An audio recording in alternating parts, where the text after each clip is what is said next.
To the MCG, where Adelaide had their first win at the Coliseum since 2017 in an incredible 61-point victory over Essendon. Gee, they were impressive today, Adelaide, and a huge part of it was their ability to deliver the ball inside 50. Yeah, it was. I mean, we'll talk about the pressure coming from Essendon in a moment, but you can't take anything away from Adelaide. Their two opponents that they've had in the first two rounds, they've absolutely blown off the park. Important performance for them to get a win at the MCG. As you said, Xander, haven't won there since 2017. They took 129 marks, 63 inside forward 50. 63 inside 50s and 20 of those resulting in marks, and their ability to connect with one another forward of the footy.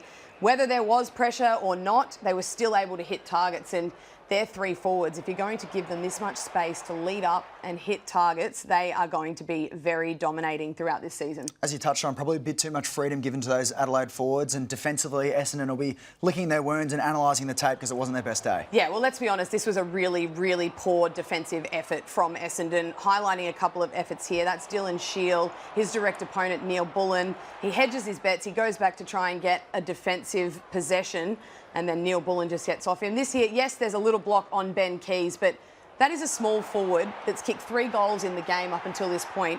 He's running towards goal with no pressure. And then this one here, Saligo coming through the middle of the ground. He starts up at this contest. There is no one that goes with him. There are players that can go with him in that Essendon side. They choose not to. He runs all the way into an open goal and kicks it. And that's just something that, as an Essendon fan, you're hoping it's round 2. You're sort of seeing where are we going to be at in this season, and they dish out a performance like that. That is really disappointing. That is a very poor defensive effort from them all across the ground. We say defence, we think, oh, it's on the defenders.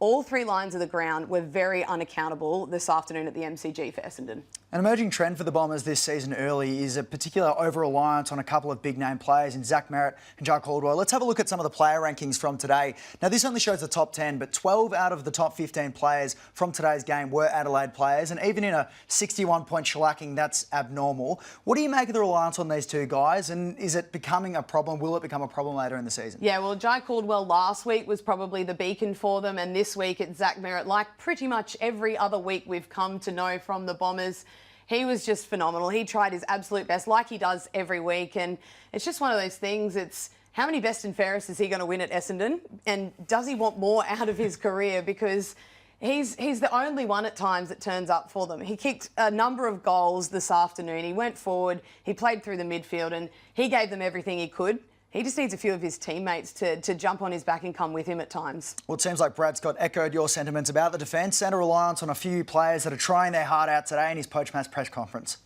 We scored enough. We scored 25 times from our entries, at over 50%.